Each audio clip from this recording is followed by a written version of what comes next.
but I think Shiatsu is actually really an absolute added value for this type of illness.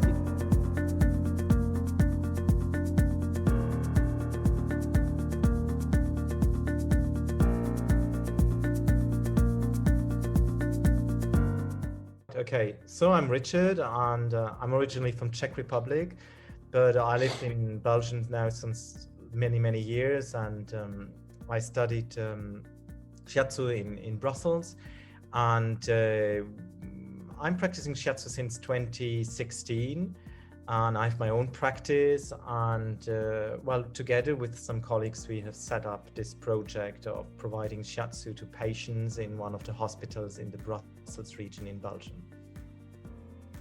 Now that's absolutely fantastic. What we would like to know, I guess, is a little bit more about how that went for everybody. How did you come about the idea, first of all? Where did it come from? Well, we had the idea, actually, we had to do an apprenticeship in order to validate our studies, and we just realized there was not like enough willingness from anyone to actually host us, you know, as practitioners, as young therapists and people who wanted to graduate.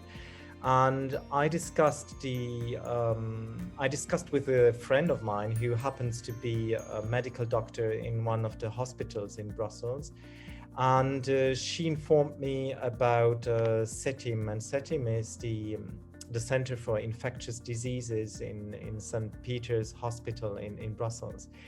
And they have set up various activities for their patients. So you have many patients who are HIV infected or have other important infectious diseases. And next to their treatments they receive at the hospital, they also receive or have the opportunity to access a number of services within the hospital. And they offer Qigong lessons, they offer like nutritious advice for their patients, and they have many activities they offer. And actually in our conversation, the idea came up, why couldn't we offer them Shiatsu? And I think what helped greatly was the fact that Qigong was already offered. So the hospital was actually very open to something which was, you know, based on traditional Chinese medicine. And so they organized an open day, and we had a sort of like trial session. And yeah, and I think the outcome was extremely positive. Patients were very happy about the treatments they received. So we were a small group of practitioners, and we treated, I think, some 15 patients, and the feedback was overwhelmingly positive. Hence the idea from CETIM to continue this experience and set it up in a more regular way. And that's what we did then at the end of 2017. That sounds amazing. And what I'm picking up from you is that there was, first of all, a personal contact that led to the whole thing opening up. Yeah, I think it's, well, what I felt was, you know, I mean, she happened to know that I'm doing Shiatsu, this medical doctor, but yeah, it was a personal conversation. And I think what I've learned from it is actually not to be shy about talking about it, that we are doing Shiatsu, and it's actually something which is wonderful. And so of course I had some apprehension, you know, because she's a medical doctor, and I thought, how will she receive, you know, the fact that you know, to receive Shiatsu? But I mean, she's a very open-minded person, and she was very like encouraging, and she said, well, let's give it a try, and what do you think? Maybe that's something that could, you know, benefit to our patients, you know. And she and other people from the other staff from the hospital, nurses, medical doctors, subsequently actually also received Shiatsu sessions, so they could like see themselves or feel themselves what it is to receive actually Shiatsu. And I think that was another determining factor actually to get the thing going, because people could actually really feel the benefits themselves, and they could like relate to what the patients said about the outcomes of the treatment. Fantastic. So you touched on two themes here, which I think are critically important, Richard. And one of them is not to be too shy about what it is that we do, and actually kind of step forward a little bit, show your face, have those conversations, and kind of, in a sense, put yourself into the into the situations that you're looking to put yourself into. Yes, absolutely. I think what really helped was the feedback from the patients. I think the patients were incredibly grateful for the sessions that they have received. I mean, like the first trial sessions we had, and I think the contact was really, really, really interesting. And I have to say, patients that in the hospital, in this particular section, are mainly from migration origin. There's a lot of people from Africa, a lot of people from the Middle East, and I think people you usually wouldn't find in your practice. People that wouldn't come spontaneously to your practice, that wouldn't know actually what Shiatsu is about. And I think I must say, all of them were incredibly open-minded just to try it out, and also to be receive treatments from people they didn't know. But I think the whole experience was really based on a mutual respect, respect for the patients, but they had also respect, I think a lot of respect for us, that we come and offer the treatments for free. And so I think it was sort of like, it really, the starting basis was really the mutual respect and the gratefulness, actually, that we could give treatments to these people that really needed the treatments, but also those people were very grateful to us that we offered these treatments. That sounds wonderful. We're talking here about win-win situations, aren't we? And yeah, absolutely. When that spins out into the world, you get a multiple win-win effect by them spreading their energy and interacting with other people on a much more harmonious basis, is what I'm guessing. Would that be accurate? Did you see that kind of effect happening? Yes, I think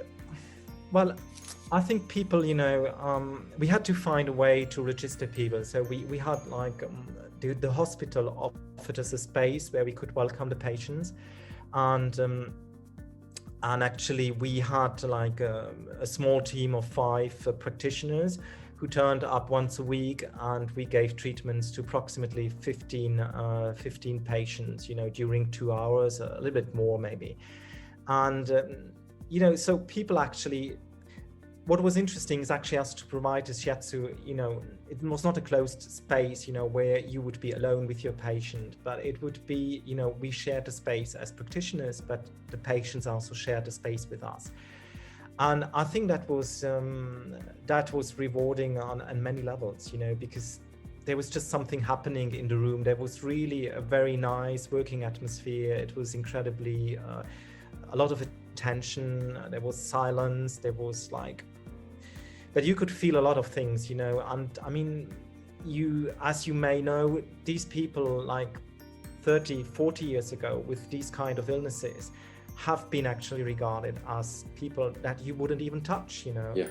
And so there was something, about the fact that we provided treatment to them, which made it really special, I would say, because of the type of disease they have, but also because I think, many come from migrant origin, and they haven't actually, had this possibility to, it created a sort of community, between them, but also with us together. And that was a really nice thing, I think, that happened during the treatment. That's a beautiful thing to point out, because that sense of community is something that's lacking in many parts of our societies now, I think, in the West. So what you guys created there seems to be some kind of safe space for them where they could feel comfortable beginning to interact with you. But another thing I think was really interesting there, Richard, what you pointed out, was you had a kind of a steady presence. It was the same people every week. Do you think that was an important part of it? Yeah, it was not exactly the same practitioners every week, but we had a sort of a pool of approximately 10 practitioners, and then we had to attend it on a rotating basis. But I would say yes, there was a sort of core group that came back again and again, and that made really a difference, because I think there was group feeling, and we could sustain ourselves in case something would be problematic, that we could help and support each other. But yeah, definitely. So yeah, affirmatively, it's something which is really, really important to have. It's something I believe I couldn't have done on my own, and no one of us could have done probably on his or her own, but it was something that, there was a group dynamic that made it possible and that sustained it. Very good. So just a technical question. I'm guessing the treatments were somewhere between 30 and 45 minutes. Would that be accurate? Yeah, I would say it was not an hour treatment. It was approximately 30, 45 minutes indeed, yeah. And at the beginning we thought it might be a little bit too short, but actually we realized that was good timing also. Because I think the type of the illness makes it just, what people can take in within, they can just, it was sort of like gradually. For some, you could feel that it could go longer, but for others, it was sort of like a good moment to stop and, have it like not too long. Very important, because we don't want to overdose, do we? We want it to be just right. Absolutely. Yeah. And also interesting because when you're together in a room like that, I think there's a magnification effect. So you don't need maybe such long treatments. Yes, I would say there is, yeah. And I think it was very funny and very like touching to see people arriving, because some of the patients, they obviously knew each other, but they came, it was their weekly meeting for Shiatsu, and they met at the hospital, and it was not just for a treatment or something, but it was for something else also. It was really to share a moment together and, to take care of your own body in a different way than you would, if you go just for a medical appointment. So we're coming now into the soft values that Shiatsu can easily represent and show people and bring forth from their lives. Things that, for example, Western medicine and political social structures don't usually emphasize, right? Yeah, I think there is, how to say it, what I find interesting was actually the feedback we had from the medical staff, and especially from the psychologists and who, accompanied those patients on a regular basis. And many of them said, well, look, actually the treatments really relieved my pain incredibly, or look, I could sleep after the treatments, or I just, could reconnect to my body, it was like many things, many benefits the patients had. And for me, I think it's a bit difficult to draw a clear line between, say, what's medical and what's actually, because it's sort of like really holistic in a way, and it touches you like really in your deeper self, what you are as a human being, and what Shiatsu manages to do. And I think the feedback was along these lines, and I think the medical staff was really surprised to hear that, like pleasantly surprised, and they very much encouraged us to go on, because they haven't heard their patients saying these things for many times, and many said, I can do without painkillers, or I could reduce them, or I hadn't to take any pills for my insomnia or whatever, So it's like little things, but those little things actually came back again and again and showed us really that it was an activity which had an added value for the patients. Yeah, and now you're actually coming into areas where you can measure effect, because medication is one of those indicators they do actually use in regular standard protocols for research, right? If the medication was reduced, we can measure it. Yeah. Opposite, of course, if the medication was increased, we can measure that. But with Shiatsu, we kind of expect that people would be able to reduce their medication. And that, for a doctor, is, how did that happen? They have no mechanisms to describe that or explain it. Did you have any conversations with doctors about the mechanisms of Shiatsu, the effects of Shiatsu? Did that happen at all? Yeah, definitely. We had some discussions. It was all informal. I think at some point we would have wished, to formalize it more, to be able actually to put some quantitative or qualitative figures on it, but we felt that would be actually really a research project in itself that someone would have to carry out, and it would be something, that we couldn't do in addition to what we were already doing. But I think there was an openness from the medical staff to look into that. And I think that was really great. I really felt this openness from the medical staff. And I know they are it's a fantastic hospital, because they are keeping their doors open to everyone, and they have this just in their philosophy, like St. Peter, a little bit in this way, I think they really identify with the name of their hospital in their values very strongly. And it's like people get treatment there that would probably be refused somewhere else, because they have not the means to get maybe a treatment they would need. So I felt this openness was really something very positive. And I feel, the hospital would probably willing to go further down that direction you mentioned, to see, well, how can we measure that better? How can we find out, what are really the benefits from all the things that we offer our patients? Yes, and that brings us to the specifics of the place itself and its, let's call it ethos or its philosophy. This sounds like quite a special institution, this hospital that you're dealing with. Do they have a special philosophy that is actually written or spoken about in any way? I'll have to look it up, but I can't tell you if it's somewhere written or not. But from all the medical stuff that I've been in contact with, it's something they point out all the time. It's like it's a very socially open institution. They're there for everyone.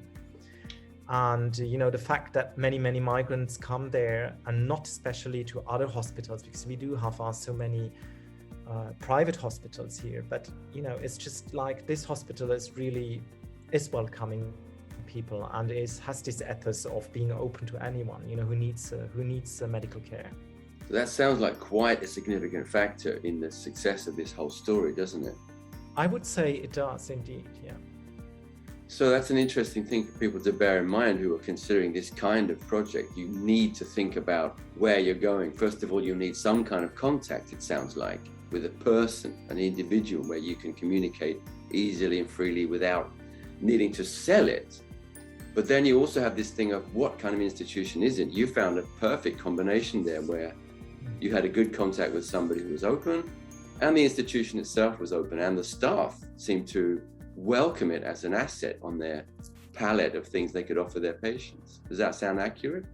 I think it does, Chris, indeed. I think that's really the combination which made it possible, and I don't know, maybe I know there are other Shiatsu projects in other hospitals in the Brussels region, but I don't know how they have managed to approach these, these hospitals. I don't know, but in our case, definitely the points you've mentioned, this led to the project being able to be set up. Yeah. So looking forward, I'm just imagining that this is on hold at the moment. Is it, or is it still ongoing? Yes, it is on hold indeed since now 18 months. Yeah. So it's a long time, and we know patients have asked actually to resume the treatments, and we know the medical staff would like to do that, but the situation is unfortunately not stable yet. And I think we might return to the treatments probably in spring or early summer next year only. So it will be a break, but I have the confirmation from CETIM and from the staff that they are interested to go on with that as soon as it will be possible again. Yeah. And you feel that you have a new generation of students and young practitioners in your school who are willing to keep that going? I think, well, I think there is an interest in it, because I think it's a unique opportunity for young practitioners just to treat as many different people as possible. And these people are just so different from what we receive, what I receive in my private practice is just so different, And I think that makes it like really special for you as a therapist also, if you have the opportunity to deal with so many different people as possible, so you can understand, I think, better the human body. You can better understand what are illnesses actually provoking in the human body, and that's something which I think that's something we have to learn. And that's the eagerness that that pushed me to do that, because I wanted just to see how Shiatsu could help those people. And what did you find? What I did find is, I think human bodies which are really very much in need of being touched with Shiatsu or receiving Shiatsu, they're very much in need of Shiatsu, because I mean the energy level is very low, and you know, as people just are exhausted from the illness. I mean, today is not an illness from which you die, but it's becoming a chronic illness which you have to carry on until well, your whole life, and even in old age. So you know, it's the effects it has on the human body over time is just it makes the body weaker, and some people deal with it in obviously in very different ways. Yeah, I mean, mentally speaking, emotionally speaking, but also some are just you know, the illness hasn't affected them as much as others, but some have been, you know, or are still very much affected by an illness, so we're not talking about it anymore that much. But I think Shiatsu is actually really an absolute added value for this type of illness, because people deal with lots of different types of pain. They deal with lots of emotional issues, you know, due to the fact that it's a sexually transmissible disease. So, you know, you have many layers, many dimensions, which I would say make it very particular for a Shiatsu practitioner to treat these people. So you're alluding to the way that Shiatsu can treat on so many levels at the same time. Yeah. I guess that's what you're saying. Yeah, absolutely. Yeah, this is one of Shiatsu's very special facets, isn't it? Yeah, and you can absolutely accommodate to what the patient needs, you know. And I think your touch will guide you as a therapist and as a practitioner to find out also how you can really help this individual, you know, in this particular situation. Beautifully stated. And I think what you're saying is that what I hear you saying anyway is that when you're in the situation with a person and you are a practitioner ready to give treatment, you will know what to do when you're there, just by engaging through the touch and through the Shiatsu way. And that would be regardless of any disease or diagnosis. Yeah, I think, well, in this particular case, at least, I can really say it has an added value for the patients. And I mean, for us as practitioner, it's definitely a unique experience to provide a treatment to someone which has HIV. And it's, you know, it's very different from what you can for other types of patients. I think each patient is individual anyway, and it's in his or her own way. But this type of patients is, you know, yeah, again, I think it's really a big gratitude also from the patients, you know, because the touching is just, it's part of, you know, the overall environment of this illness and how the patient is, you know, lives his or her own life, you know, and, you know, the touch, you know, the physical touch is something which is, I think, particularly beneficial for those types of patients.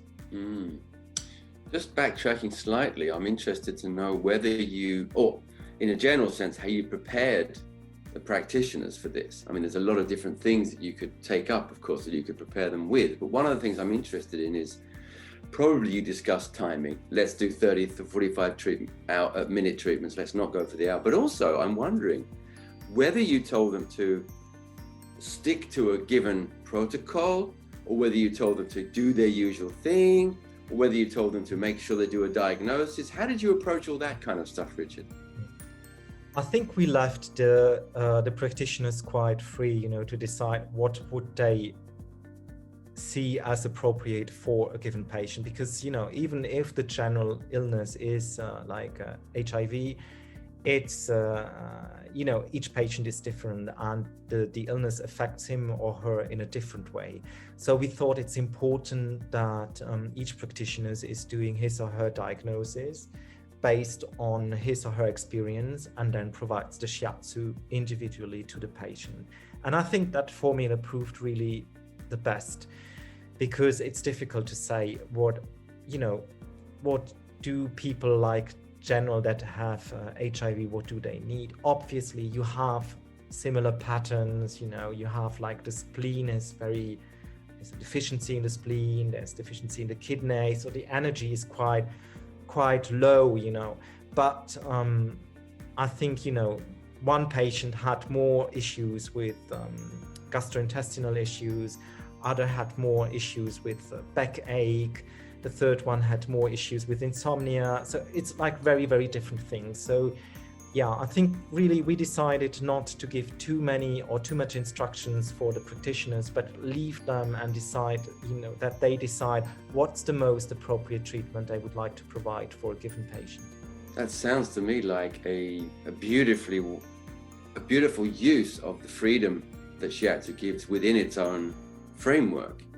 This is, in a sense, a kind of pure Shiatsu, isn't it? Because we don't need to think too much about somebody else's diagnosis, like a doctor or an institution.